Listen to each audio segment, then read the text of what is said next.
Good morning, and Happy New Year! I hope you guys all had a beautiful New Year's. It was the first New Year's with us as parents. We came here to our favorite cafe, we ordered dinner, we got some really nice like raw cakes, and then we took home a box of chocolates. We got into bed, we put Koa to sleep, and then we watched June Part 1, Part 2, and ate our box of chocolates, and then we hugged each other and fireworks went off, and it was like a beautiful parents' early night New Year's. So anyway, I hope you guys have had a happy new year. Stepping into this new year, my husband asked me the question, what new habits do you want to begin? What habits do you want to stop? And what do you want to continue? Like what from last year, what can you learn, reflect upon, build upon? And it just got me thinking so much about New Year's resolutions and how I think it's roughly like 50% of New Year's resolutions, people stop doing them by the end of January.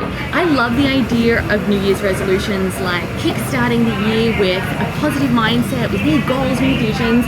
But I think the reason why so many times we stop is because we bite off more than we can chew, and the goals are too hard, the mountain's too high to climb, and so we quit. However, for me personally, stepping into this new year, I really want to be the best mum that I can be. Like that's my goal. But how to do that, how to practically be a better mum, how to embrace new year, new mum, how to thrive in 2025, like how to practically do that. And so I ended up just journaling and reflecting, and I wrote down a list of things from the last year, positive things that I want to continue, new things I want to introduce, and new things I want to start. And I ended up with 12 items of biblical healthy habits every mum should try. And I wanted to share them with you guys, but I thought, you know what? This list of 12 things is like too much. We're all gonna bound to fail trying to improve all these habits. And so I thought, you know what we're gonna do? We're gonna atomic habits this year. And let's do it together as a community. This is my idea. We are gonna start with one habit per month. At the start of every month, we're gonna introduce a new healthy habit, and together we are going to master it that month and then build upon it month by month, introduce a new healthy habit. So then by the end of the year, we are thriving, not just surviving. Here we go. My list, my 12 healthy habits for this year is this. And what we're gonna do is actually go through them one by one. And what I would love to hear is for the next video, comment below what healthy habit you'd like to start for next month, for February, yeah? It's targeting 2 mums, but really anyone can embrace these healthy habits. A lot of my examples just come from more like a mum background, but if you're just wanting to kickstart this year in a positive, healthy way, then everyone can really embrace these ideas. But the reason why I think it's so important is because as a mum, your kids really mirror you. They really mirror what they see. And so I think if we're filling up our cup, like our kids are gonna be thriving so much more. So it's sort of like, what behaviors do you wanna see in your kids? Do you wanna see them calm and happy and peaceful and playful and creative? Then it's like, you sort of need to be that too, to model that behavior. So that's why I'm really passionate about starting this year like the right way, not just for us, but like for our kids too. Okay, so with that being said, let's dive into the very first habit, sleep. Having a solid nighttime routine is so important. To have the best day, you really need to have the best night. So I also highly encourage anyone to read Matthew Walker's Why We Sleep book. It's like revolutionary, and it will totally change your perspective on sleep. Sleep really is like, it's the foundation upon which all other health pillars rest. People think food's important, drinking clean water, exercise, all these healthy habits are so important. But it's like, if your sleep is the base, if your sleep is not good, all those other pillars truly do like crumble. And it's proven that the shorter you sleep, the shorter your lifespan as well.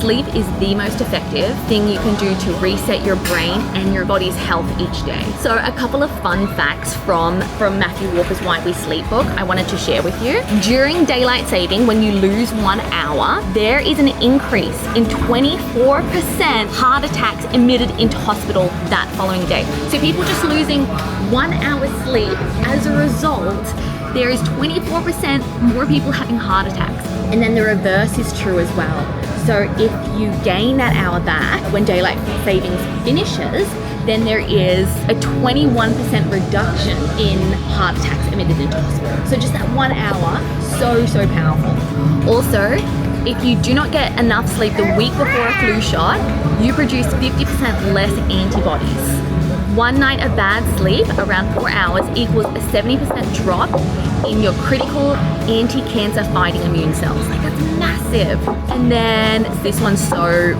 important if you're wanting to lose weight. 70% of fat loss will be lean muscle when you are underslept and trying to lose weight. Your body will hold onto the fat because it's in a sort of fight or flight mode. So if you are underslept and you go to the gym, most of the weight you lose will be lean muscle, not actually fat, because your body's holding onto it. Like, oh my gosh. Leptin, the hormone for satiety, I can't pronounce it, like being satisfied, and ghrelin, the hormone that says like I'm hungry. Both of those, when you're underslept, those hormones go up and people end up eating 200 to 400 more calories a day, craving sugar and salt. And then the last fun fact, not that they're fun, they're like, these are concerning facts.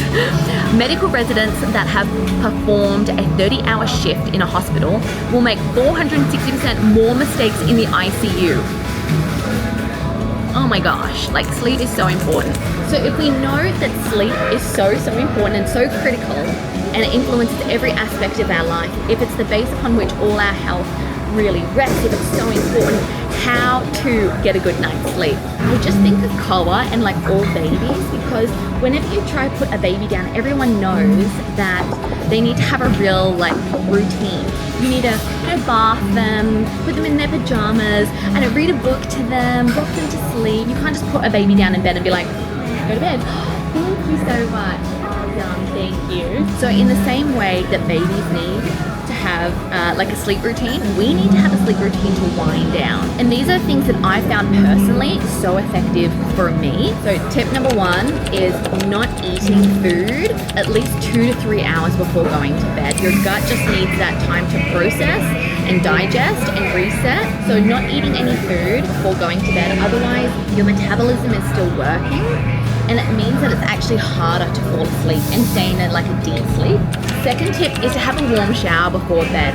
There's some sort of science that talks about your body's core temperature, and having a nice warm shower, but having the room nice and cool really helps wind down, slow down, relax you. And yeah, tip number 3 is have a cool room. Your body needs to lower its core temperature to fall asleep. So having a nice cool room actually helps. This is another tip, keep the bed just for a bed. Don't bring work or Netflix or your phone or anything in that space, because your brain starts to associate with rooms and spaces. So if you do, I don't know, creative work in your bed, then when you lie down, your brain starts to go, okay, now's the time to be creative. Now's the time to think. I used to problem solve a lot when I lie down in bed, and I think about the day and go, should have done this, or let's reflect upon this. And it just woke my mind up so much more. So keep the bed just for sleep. Something else I find really helpful to wind down is reading, actually. Speaking of like keeping the bed, but doing just like a little bit of reading I find really helpful just to wind me down. Sort of like somewhat strain my eyes a little bit and get me really tired. But that being said, don't read anything too gripping. I used to read like a gripping novel and then I'd be like wide awake. Another tip talking about phones is just to start introducing good habits with your phone. I actually put my phone on like do not disturb at about 8 o'clock, and it goes into like a grayscale screen. So it means that I'm not tempted to pick up my phone, and seeing that blue light really does wake up the body. So no phones at all about 2 to 3 hours before bed. So your body does the most restorative sleep between the hours of 10 p.m. to 2 a.m. I think like the hunter-gatherer times where we would go to bed when the sun set, you know? And with the invention of the light bulb, we're up way later, we're sleeping far less, and our bodies just weren't designed that way. When you sleep, your body does so much healing work, it does so much restorative work, and you need to have that deep REM sleep for your body to reset, to remain healthy and strong, and to live longer. So making sure that you get to bed by 10 p.m. is so critical. It's not okay to have like go to bed at like 11 p.m. or 1 a.m. but getting like 9 or 10 hours sleep. It doesn't work that way. And having that regular sleep time as well is so helpful to get yourself asleep, having a good sleep routine, going to bed at the same time. And then my very last point is to say a prayer. Say a prayer before going to bed. My husband and I do this every night together. We actually ask ourselves, each other, 3 questions. What was the best part of your day? What was the most important part of the day, which might be something hard that you did or a challenge. The last thing we ask each other is, what did the other person do for you that made you proud of them? It's a good way just to reflect on the day, and then we pray together. In your prayers, be sure to come to God with thanksgiving and praise. Come to Him with gratitude. Come to Him absolutely with your struggles and concerns. But at nighttime, I feel like it's so important to go to bed with a positive mindset, with a grateful mindset, with a grateful heart. Come to God in that time with your thanksgiving, with your praise, with your gratitude. And I find I sleep just so much more soundly, so much more peacefully when I have praise on my lips, when I have thanksgiving in my heart. So those are all my tips for having a good night's sleep, to setting yourself up for success, because the best day begins with the best night. So prioritize yourself, fill up your cup so you can fill up the cup of your kids or your friends or family the next day. And I just know whenever I haven't had a good night's sleep, I'm so much more grizzly, like babies too. If they haven't had a good night's sleep, they're so much more irritable or sad or grumpy or whatever, and so are we. So fill up your cup, do look after yourself, and set your year up for success by mastering the art of a good night's sleep. All right, so guys, thank you so much for watching. Please comment below what healthy habit you'd like to see for next month. And please as well, join me in this challenge of conquering this year, thriving in 2025. Let's atomic habits this year with healthy habit after healthy habit, and let's do it together. Let's keep each other accountable. Let's create this community of encouraging each other, live our happiest, healthiest, and most healed version of ourselves. All right, so guys, thank you so much for watching. I'll see you guys in my next video. From Cole and I, we say goodbye.